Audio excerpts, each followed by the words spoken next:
இது போன்ற கதைகளை தொடர்ந்து கேட்க இப்போதே குமார் ஸ்டோரிஸ் சேனலுடன் இணைந்து கொள்ளுங்கள். மறக்காமல் லைக் பண்ணுங்க, ஷேர் பண்ணுங்க, கமெண்ட் பண்ணுங்க. இந்த கதை முழுக்க முழுக்க கற்பனை கதை மட்டுமே. வீரன் அத்தியாயம் 99. மிருதாயினி மருத்துவ பொக்கிஷம். மிருதாயினி மருத்துவ பொக்கிஷ பாத்திரத்தை வசப்படுத்த ஆதித்யா இப்போது 6வது பிரிவு உயர்தர ஆன்மீக ஆத்ம பாதுகாப்பு சக்தி மருந்தை தயாரிக்கும் அபாயகரமான கடமையில் இருந்தான். இந்த போட்டி வெறும் சவால் அல்ல, அது அவனது ஆன்மாவின் இருப்பை, சக்தியின் உச்சபட்ச அதிகாரத்தை நிர்ணயிக்கும் இறுதிச் சோதனையாகும். இந்த மருந்தை தயாரிப்பதில் அவன் தோல்வியடைந்தால் அவனது ஆன்மீக ஆத்மத்தின் ஆதார சக்திகள் அனைத்தும் நீக்கப்பட்டு அவனது நித்திய ஆன்மா நிர்வகிக்கப்படும் பாத்திரத்தின் இருண்ட ஆளுகைக்குள் நிரந்தரமாக சிறைபிடிக்கப்படும். அந்த சிறை வெறும் உடல் சிறை அல்ல, அது அவனது ஆன்மாவின் சுதந்திரத்தை உறிஞ்சும் மரணத்தை விட கொடிய நித்திய பந்தம். ஆனால் வெற்றி பெற்றாலோ அவன் அடையப் போவது சாதாரணமான வெகுமதி அல்ல, அது ஹதீதா ஆத்மசக்தி கொண்ட, சுயாதீனமாகவும் அசைக்க முடியாத விசுவாசத்துடனும் இயங்கக்கூடிய ஆதித்யாவின் கட்டளைக்கு மட்டுமே கீழ்ப்படியும் ஒரு அபூர்வமான தெய்வீக பொக்கிஷமாகும். இது ஒரு அழியாத ஆயுதமாகவும் அவனது சக்தியை பன்மடங்கு பெருக்கும் துணையாகவும் அமையும். இந்த உச்சபட்ச ஆபத்தையும் எல்லையற்ற வாய்ப்பையும் எண்ணி ஆதித்யா ஆழ்ந்த சிந்தனையின் உறைந்தான். அவனது விழிகள் தன் முன் இருக்கும் மருத்துவ பாத்திரத்தின் மெல்லிய தங்க ஒளியை ஊடுருவிச் சென்று அதனுள் புதைந்திருக்கும் ஆயிரக்கணக்கான வருட ரகசியங்களை தேடி ஒரு விதமான மன போராட்டத்துடன் நிலைகுத்தியிருந்தன. அந்த உச்சபட்ச மன அழுத்தத்தின் மத்தியில் அந்த கருங்கல் மிருதாயினி சிலையிலிருந்து மீண்டும் வார்த்தைகள் வந்தன. ஒரு பனிக்கட்டி உருளுவது போல கனமான சத்தத்துடன் வெளிவந்தன. அந்த சிலையின் நிழல் மெதுவாக ஆதித்யாவின் மீது விழுவது போன்ற மாயத் தோற்றத்தை அளித்தது. என்ன யோசனை இளையவனே, ஏன் இத்தனை தயக்கம்? போட்டியை தொடங்குகிறாயா, அல்லது இப்போதே தோல்வியை தழுவி உன் ஆன்மாவை எனக்கு அடிமையாக்குகிறாயா? மிருதாயினியின் குரலில் ஒரு விதமான ஏளனமும் பொறுமையின்மையும் கலந்திருந்தது. அது ஒரு மூத்த சக்தி இளைய சக்தியின் மன உறுதியை குலைக்க முயலும் தந்திரமாக ஒலித்தது. ஆதித்யா தனது இரு கைகளையும் அழுத்தமாக ஒன்றிணைத்து தன் ஆன்மாவின் உறுதியை பிரதிபலிக்கும் வகையில் கம்பீரமான குரலில் பதிலளித்தான். சிறிது அவகாசம் வேண்டும் கடவுள் மிருதாயினி. இன்னும் அவகாசமா? நீயோ ஒரு சிறந்த மருத்துவ ஆன்மவாதி. இத்தனை நேரமும் நீ என்ன செய்து கொண்டிருந்தாய்? ஆம், அவகாசம் வேண்டும். நீங்கள் எந்த முன்னறிவிப்பும் இன்றி இந்த அதி உயர் போட்டியை அறிவித்து விட்டீர்கள். நான் என்னை தயார்படுத்த வேண்டும். எனது ஆன்மீக சக்தியை ஒருநிலைப்படுத்துவது மட்டுமின்றி இந்த 6வது பிரிவு மருந்தின் செய்முறை என்பதால் எனக்கு சில முக்கியமான சந்தேகங்கள் இருக்கின்றன. அந்த செய்முறையின் சரியான வீரியத்தையும் இணைக்கும் நுட்பத்தையும் நான் உடனடியாக தச்சகனின் நினைவு பொக்கிஷத்தில் தேடி புரிந்து கொள்ள வேண்டும். அதனால்தான் எனக்கு சிறிது அவகாசம் கொடுக்க வேண்டும் என்று ஆதித்யா தனது நிலைமையை தெளிவாகவும் அதே சமயம் அழுத்தமாகவும் விளக்கினான். அவனது வார்த்தைகள் போட்டியின் நியதிகளுக்கு உட்பட்டே இருந்தன. சற்று நிசப்தம் சூழ்ந்தது. அந்த பாத்திரமும் சிலையும் சூழ்நிலையும் அந்த இளம் ஆன்மவாதியின் கோரிக்கையை எடை போட்டன. இறுதியாக மிருதாயினி சிலையிலிருந்து ஒரு தொன்மையான அதிகாரமிக்க குரல் வெளிவந்தது. சரி, உன் கூர்மதியை பாராட்டுகிறேன். ஒரு போர் வீரன் ஆயுதத்தை தீட்டிக்கொள்வது போல உன் அறிவை தீட்டிக்கொள். உனக்கு நான் ஒரு நாழிகை, சுமார் 24 மணி நேரம் மட்டுமே அவகாசம் அளிக்கிறேன். அதற்குள் உன் தேடலை முடித்து சிறிதும் தாமதமின்றி போட்டியை தொடங்க வேண்டும். ஆதித்யா அந்த சவாலை ஏற்றுக்கொண்டான். அவனது கண்களில் ஒரு விதமான தீர்க்கமான உறுதி தெரிந்தது.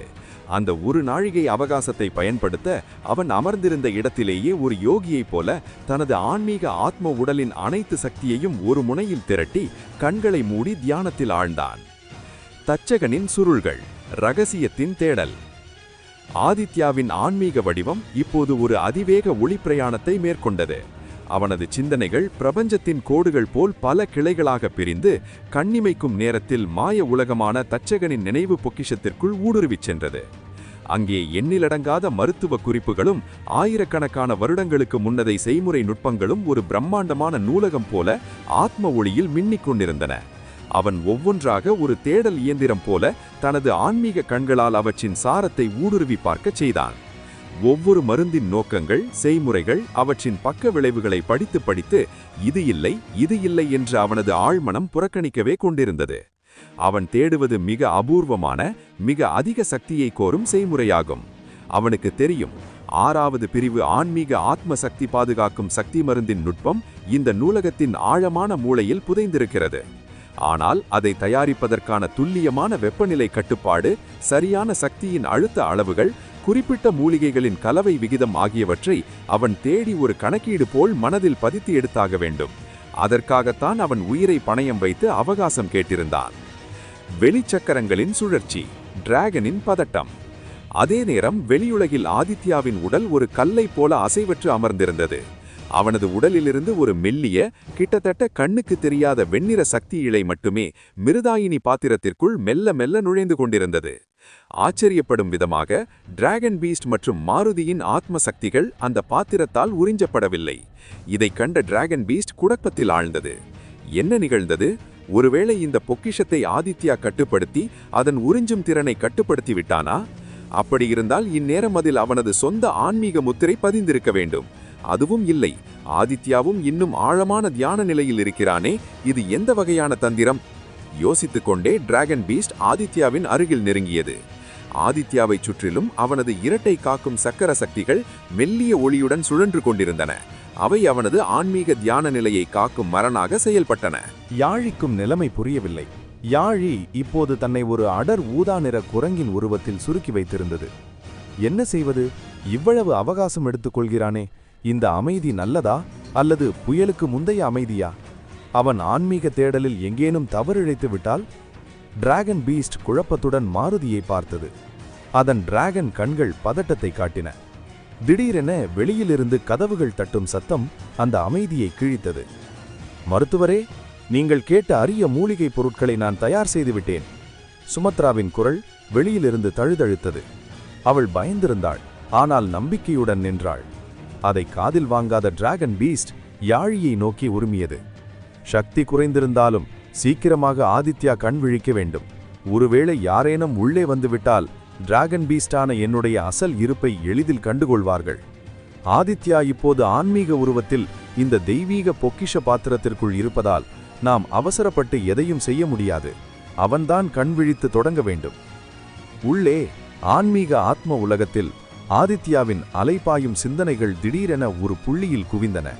அவனது ஆன்மீக உருவம் இறுதியாக ஒரு திருப்தியான, அதே சமயம் ஆபத்தை உணர்ந்த புன்னகையை பூத்தது.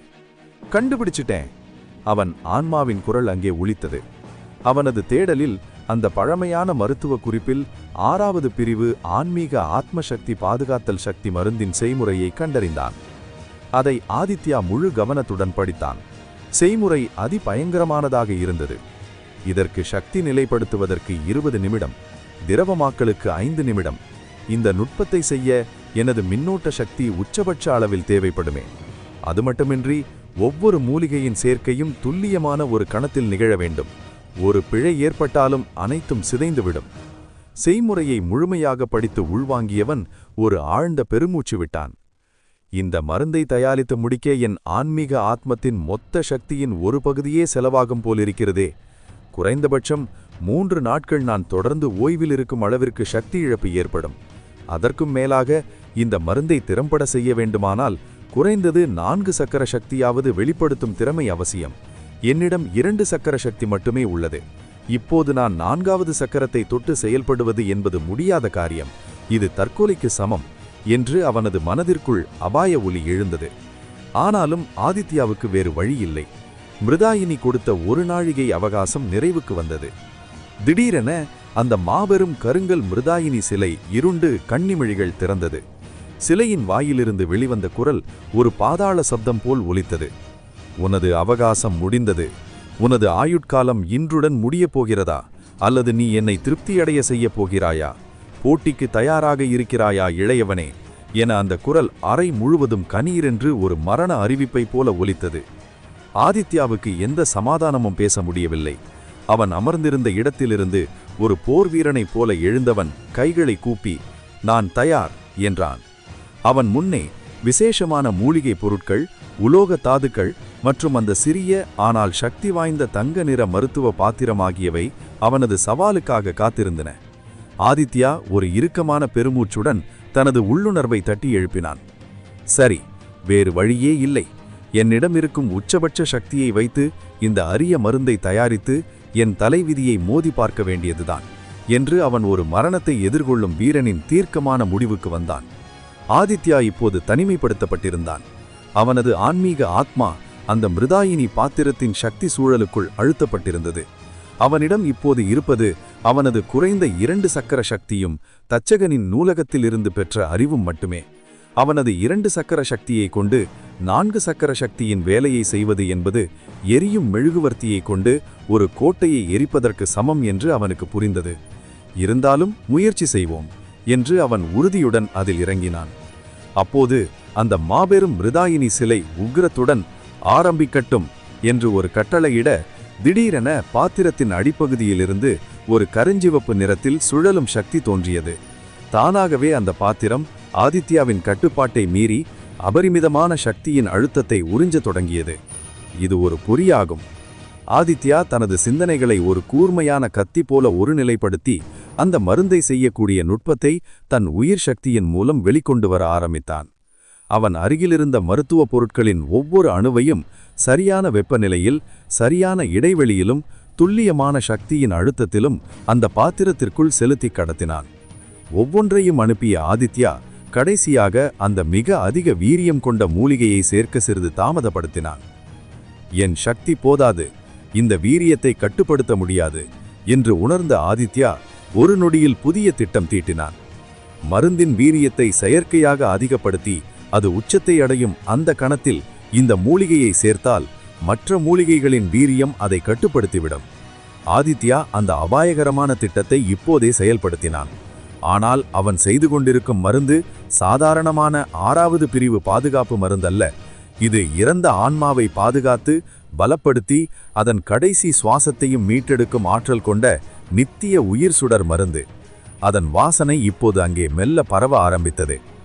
ஆதித்யா அந்த மருந்தை உள்ளே தயாரிக்க டிராகன் பீஸ்ட் அந்த வாசனையை உணர்ந்தது.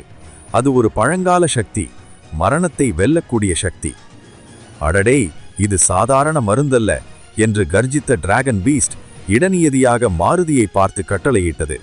மாருதி, நீ உடனே ஆதித்யாவுக்கு உனது ஆத்மசக்தி பலத்தை தொடர்ந்து செலுத்து. அவனுக்கு சக்தி இழப்பு ஏற்படுகிறது. இந்த மருந்து உயிர் காக்கும் மருந்து. இதை செய்யும்போது சக்தி பன்மடங்கு அதிகமாக செலவாகும். ஆதித்யா இக்கட்டான சூழ்நிலையில் இருக்கிறான். நாம் அவனை காக்க வேண்டும். டிராகன் பீஸ்ட் தனது சிறு குழந்தை உருவத்திலிருந்து ஒளிரும் சிதில் நிறைந்த பிரம்மாண்டமான டிராகனின் உருவத்திற்கு மாறியது. அந்த அழகிய அமைதியான நகரம் அடுத்த நொடியில் உருமாறியது. மேகங்கள் கருங்கடலை போல அடர்ந்து வானம் உக்கிரமடைந்தது. சூறாவளிகளும் பயங்கர மின்னல்களும் நகரத்தின் மீது தோன்ற ஆரம்பித்தன. நகரம் முழுவதிலும் இருந்த மக்கள் இந்த காலநிலை மாற்றத்தை கண்டு பீதியில் ஆழ்ந்தனர். கிழக்கு கோட்டையை நோக்கி சென்று கொண்டிருந்த தளபதி சிகண்டன் வானத்தை பார்த்து கைகளை கூப்பினான். என்ன நடக்கிறது நகரத்தில்? ஏன் திடீரென்று இந்த பிரளய காலநிலை? இது ஒரு மாபெரும் சக்தி மோதலை குறிக்கிறதே என்று யோசித்தவாறே அவன் விரைந்து கிழக்கு எல்லையை நோக்கி சென்றான். வெளியில் நின்ற சுமத்ராவிற்கு இதயம் துடிக்கும் சத்தமே கேட்டது. என் நகருக்கு இப்போது இவ்வளவு பிரச்சனை? இது தீமைகளின் நகரம் போல் காட்சியளிக்கிறது. மருத்துவருக்கு ஏதாவது ஆபத்தா? அவளுக்குள் ஒரு சொல்ல முடியாத பதட்டமும் பயமும் உச்சத்தை அடைந்தது. ஆனால் ஆதித்யா இந்த வெளியுலக மாற்றங்கள் எதையும் உணரவில்லை. அவனது அனைத்து சக்திகளும் அந்த அபாயகரமான மருந்தை நிலைப்படுத்துவதிலும் பாத்திரத்தின் உறிஞ்சும் அழுத்தத்தை எதிர்த்து நிற்பதிலேயே குவிந்தன. அந்த மிருதாயினி பாத்திரம் இப்போது அதிக வேகமாக அவனது ஆன்மீக சக்தியை உறிஞ்சத் தொடங்கியது. ஆதித்யாவின் உடலிலிருந்து ஒரு மெல்லிய நடுக்கம் ஆரம்பித்திருந்தது. தொடரும்.